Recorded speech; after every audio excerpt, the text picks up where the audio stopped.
This is Hannibal here from the HannibalTV.com with a daily wrestling news update for you. Lots of news today.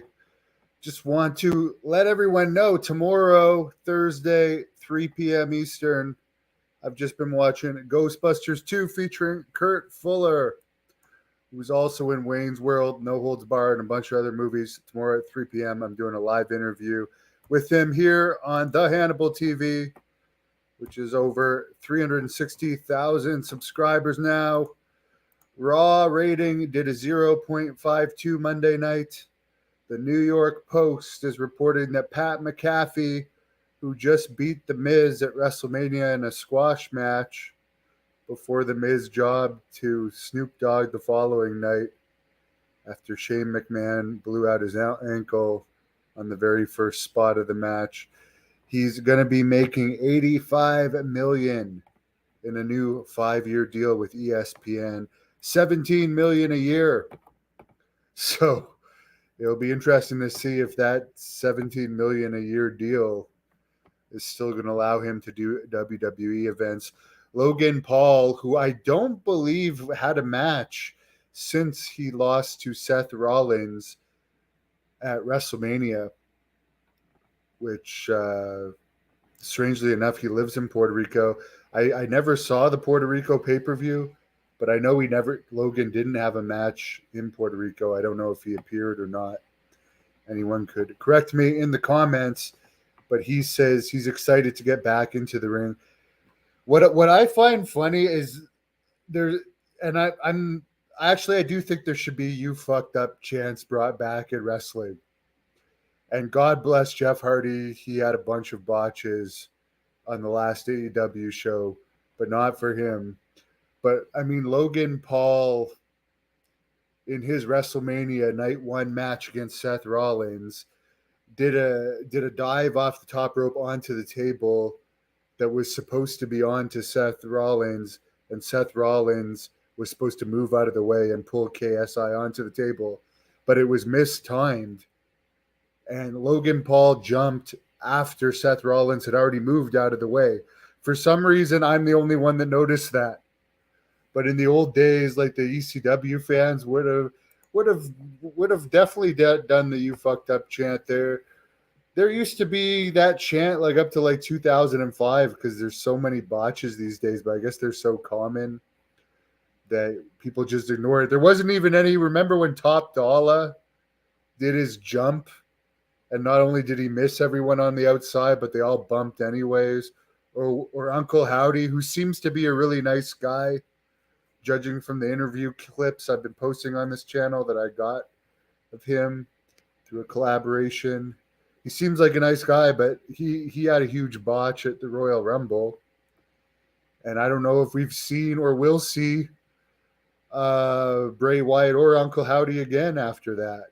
That's the last thing I remember from them. Basically, again, LA Knight moved before Uncle Howdy did a dive.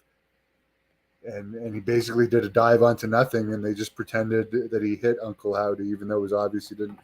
I'm just saying there's no more. It's like no one's held really accountable for botches anymore. But anyways, I won't go on too much of a tirade. Matt Jackson managed to repair his torn bicep on his own rehab and return to work. People do recover from muscle tears without surgery. It's definitely possible.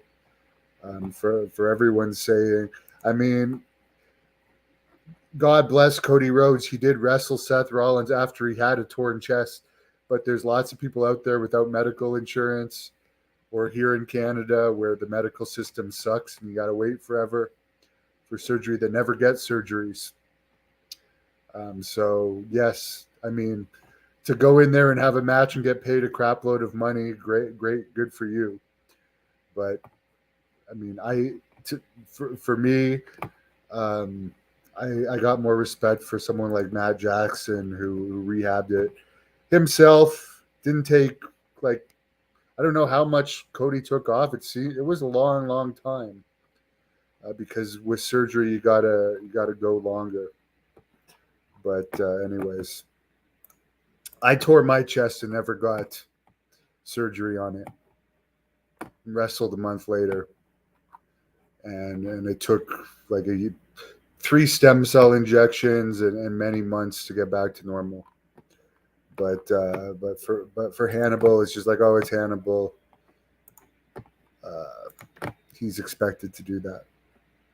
By the way, I just watched The Dark Side of the Ring on Chris and Tammy, featuring Tom Pritchard, who is doing a podcast about being on that Dark Side of the Ring and a review of it at 9 p.m. on this channel.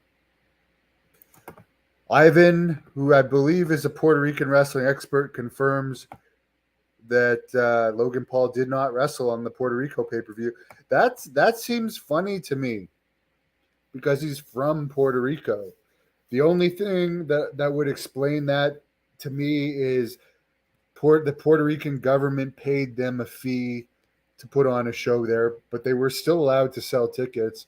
But I'm going to guess they didn't want to probably go too much above the budget of whatever Puerto Rico paid them and just decided not to use Logan Paul, who has now lost, I think. He didn't win the Royal Rumble.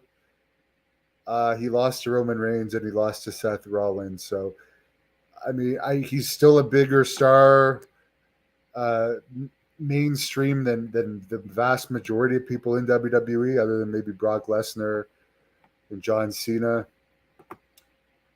To outside WWE. I'm not saying he's a bigger star than everyone. To WWE fans, a lot of them don't know him and don't care about him. But he has got a lot of WWE wrestlers on his podcast, and I'm sure that's part of the deal because he's self-admitted he was not a wrestling fan. So WWE is helping make their product look cool by having Logan Paul involved.